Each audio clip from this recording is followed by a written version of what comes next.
Ooh, welcome everyone to another episode of Slasher Scotty. I am your host, Scotty McCoy, and boy, do I have a surprise for you. I have Craig Thomas on the phone, on Zoom, I should say, and he played Ben in Friday the 13th, Part 7, The New Blood. Hey, Craig, how you doing? I'm doing great, Scotty. Good to be here. Also That's known, awesome. also known as Squid Face, That is apparently. true. Exactly. I loved your character. I thought I loved your death scene. We'll get into that and everything. I wish they could have done more with that, and we'll also get into that as well.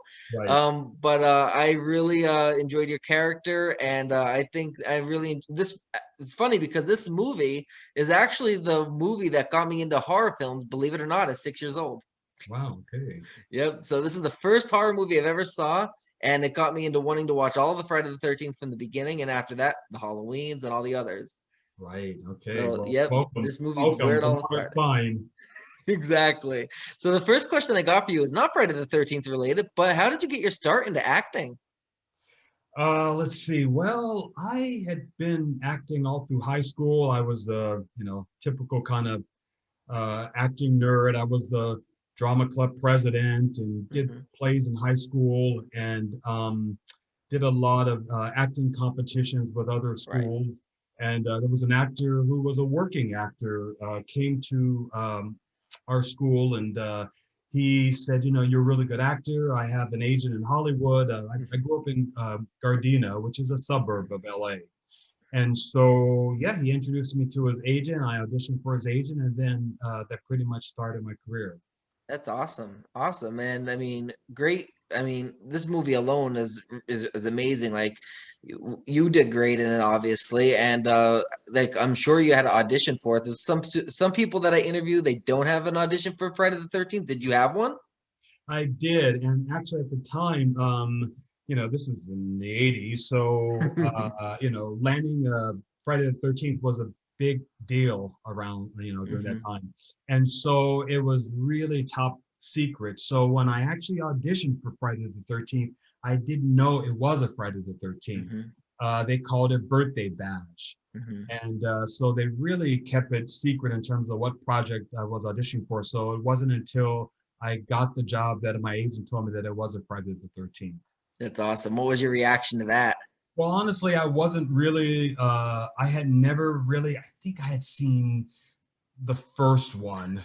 I think I saw the one with Kevin Bacon in it, and so I Yeah, that was wasn't, the first one. wasn't really a big slasher movie fan. So I had to Right. kind of play catch up. I think when I got the job, I rented, a couple of them to get the sense of the Hmm. feel of it. So, but I Right. knew it was a big deal. I knew it was a big deal for folks, so I was Hmm. happy to get it. That's awesome. That's awesome. So how was John Carl Buechler as a director? Fantastic. Yeah, That's he was awesome. so great. Um, I think I knew at the time, but I really discovered later that was, his first introduction in terms of the world of directing. Hmm. He had done a lot, he was really a special effects wizard. Hmm. So he was just really what I would consider an actor's director. He was Hmm. really open and Right. very excited on set, and we all felt really, really comfortable to be there. That's awesome. That's really cool. And going back to what it was originally called, Birthday Bash. So, did you audition for like the role of Ben for the Birthday Bash, or like was it the actual Friday the 13th script, or was it Yes, like it a was. totally? It was Yes, it was. Yeah, yeah, awesome. but there wasn't any reference to him. Okay. I think I might have done the squid face scene or something that it could have been. Okay. Yeah. Awesome, awesome. So obviously, we know this movie was totally chopped up by the MPAA. Like John Carl Buechler was vocal about it. Yeah. God rest his soul. I mean, he was like you said, a special effects genius. And he like this film had so many good death scenes, and yours was actually a lot more gorier than obviously than what we got. So you want to tell us about your original death scene and how it was all filmed and prepped? Right. So we shot the film in Alabama. We were on location, and it was really cold. It was freezing. I mean, you really couldn't tell uh, from our wardrobe but you know, everyone who was standing off camera was in parkas, and it was freezing out there. So you know, the infamous van scene, my humping scene. We were, you know, we were pretty cold. And my co-star, she was amazing. We really bonded. That's good. And so yes, they had made a cast of my head, and my death scene in the script was described as Jason squishes my head like a ripe pimple. So that was the actual description of the death. Nice. What had happened, you know, Kane, who played Jason, you know, squished, you know, got my head in his hands, and there was piped in blood, which was ice cold, basically, you know, Oof. syrup. Yeah. So in the scene when he starts to squish my head, I am screaming bloody murder, because that was really kind of a one take deal. We didn't do Right. it many times. I don't think they needed to after my Mm-hmm. reaction to it, because it was Right. really cold and it was just squishing out. So I was really screaming bloody murder. And then apparently, you know, it was a cut shot to this dummy head Uh-huh. that was filled with cottage cheese and all those kind of things. Right. And there were holes Nice. with my eyes and my nose and my ears. So that was originally supposed to be you know, the ultimate shot was my head collapsing, Nice. which apparently a lot of those scenes were just, you know, when they first Mm-hmm. submitted the film to the ratings board, they gave it a triple X. Um, Oof. so because they really wanted to get the film out in time for a Friday the 13th, they Mm-hmm. just really had to just cut whatever they had, you know. Mm-hmm. Apparently, I learned a lot. It's a little bit of a cat and mouse, it's give and take. Mm-hmm. So the rating board would say, cut this scene, this scene, this scene, and then you Mm-hmm. kind of debate, well, I'll give you this, but keep this in, or we can trim Right. this. And so apparently, because of the time constraint, they didn't really have time to play that back and forth. So they Yeah. really were kind of held hostage to it, and they sliced it down pretty bad, apparently. Yeah, and that's it's a shame because I would have loved to see that uncut footage, and they claim that like, and I don't know how true this is. I mean, obviously we have is their word for it, but like the tapes were destroyed at this point, so we can't even get like it released now, where it's probably more acceptable to show that type of death scene. Right. Well, apparently, in one of the box sets, they do have Ben's death scene. Oh, nice. Yeah, Is it the because Scream Factory one? I'm not sure. You know, I was up in I moved to Montreal, Canada, Okay.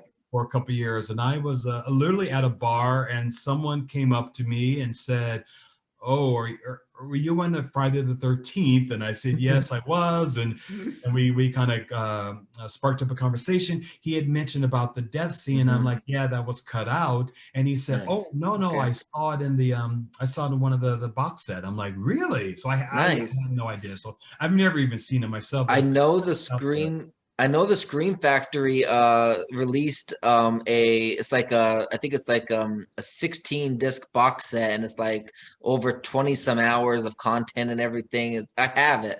I haven't gotten through all of it obviously because it's just so much content, and with the personal life and your job, things get you don't have time to just sit down and watch 20 hours of behind the scenes footage. Right. Not even mentioning the movies, but I definitely gonna look into that now. I When you know check it it. out, let me know as well, because Yeah, apparently it's in there, because this guy was a class like, oh no, no, it's in the that's awesome. the box set. So I'm like, cool, That's awesome. awesome. And I know there was an extra that does say John Carl Buechler and Kane Hodder sit down to talk about the MPAA and slicing all this footage. So it might be under that content, maybe.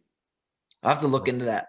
look it I'll up then. definitely look into that. So, I interviewed Terry Kaiser about a year ago, I'd say, and he mentioned, and this is where my next question comes into play. He mentioned about alligators and snakes and everything of where you were filming. Did you ever did you have to deal with any of that? Did you see any of them or? No, I didn't. You know, thank God. You know, my all my scenes were pretty much in the house and Oh, yeah. outside. Right. Uh, there were, I didn't have to do anything with the lake, but there were alligator wranglers Hmm. uh, there on set, particularly the scene where the young lady had to, go into the lake. Uh, Hmm. she was killed in the lake. So there were Right. alligator wranglers on set. I didn't know That's that. crazy. Can you imagine that? So how was Kane Hodder who played Jason? It was great. I didn't really, really Hmm. have much to, when I really saw him, he was dressed as, Jason, and just Right. when he's in costume, it's a very Hmm. foreboding figure. So yeah, Right. he's also a genius. So you just let him do his thing. Right. Whenever he Exactly. showed up on set, it was like the Messiah had arrived. So there's a lot of reverence there. That's Yeah. awesome. Yes. So what was the best part about filming Friday the 13th Part 7, The New Blood, and what was the worst? Um, Really, the best part, I mean, it was, in my career, I was kind of, starting out, and one second, Hmm. and No problem. it was, yeah, I was starting out, and I had done, television gigs. It was my Hmm. first feature film, and um, it was pretty exciting to do a location shoot, Hmm. and really just bonding with the other cast members Right. because we were, kind of quarantined. Right.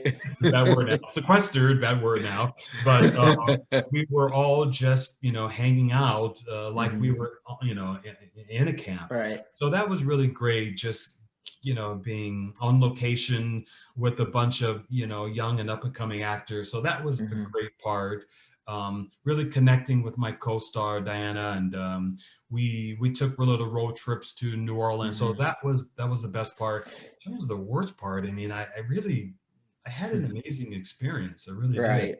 Yeah. And it's funny because a lot of like almost everybody that I interview, and I would say maybe 99% of them, if not 100% of them, say the same thing when I ask that question, even like ask what was the worst about filming, and they're like, I had amazing experience. It was so much fun. Yeah. Right. Yeah. So what was your most memorable moment about filming Friday the 13th Part 7? I would say the death scene. The I death would- scene.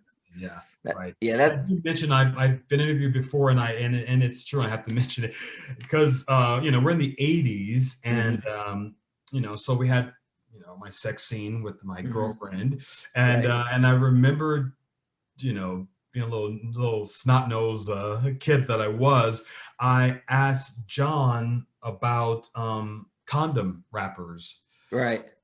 for safe sex Right. practice. Yes.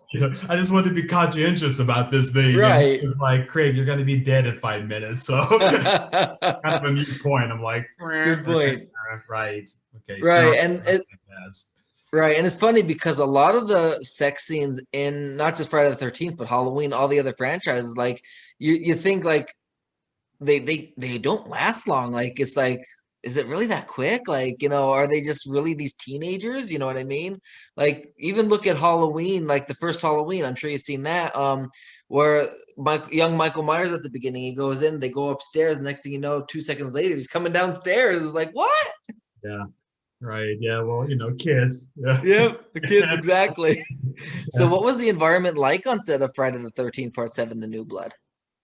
Uh, really good. I mean, when folks were on set, they were working, and we were just hanging out at the hotel, and when we were called to set, we were called to set. We had a lot of downtime because we were filming on location.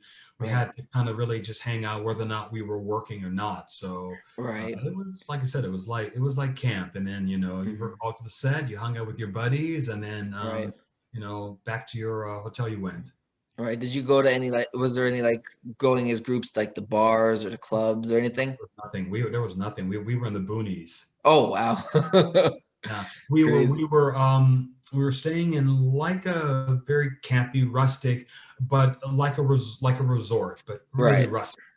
Hmm. So everything was kind of there. They might have had a golf course and things like that, but there Okay. wasn't much for us to do really. Oh, wow. And did like the studio and that pay for the hotel and all that? Oh yeah, Oh, nice. yeah, because it was Paramount Pictures. It wasn't, Right. I mean, Right. but it wasn't a small independent film. It was, it was Right. It back. wasn't when it first started. No, no, no, no. So we Right. were flown, when you with the union and you fly, they would Right. fly you first class and all the That's awesome. accommodations, and a car came to pick me up, and the whole nine. It That's was awesome. yeah. That's really cool, actually. Definitely living the life. And not many people can say they got killed by Jason Voorhees, let alone Kane Hodder as Jason Voorhees.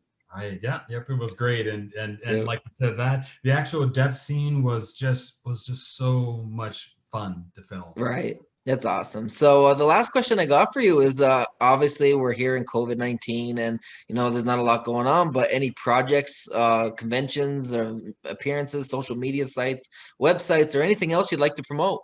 Right. Well, yeah, you're right. It's been a crazy slow year. Yeah. I was approached by a director. I can't talk too much about the project Okay. because it was actually supposed to start filming right when the fit hit the Mhm.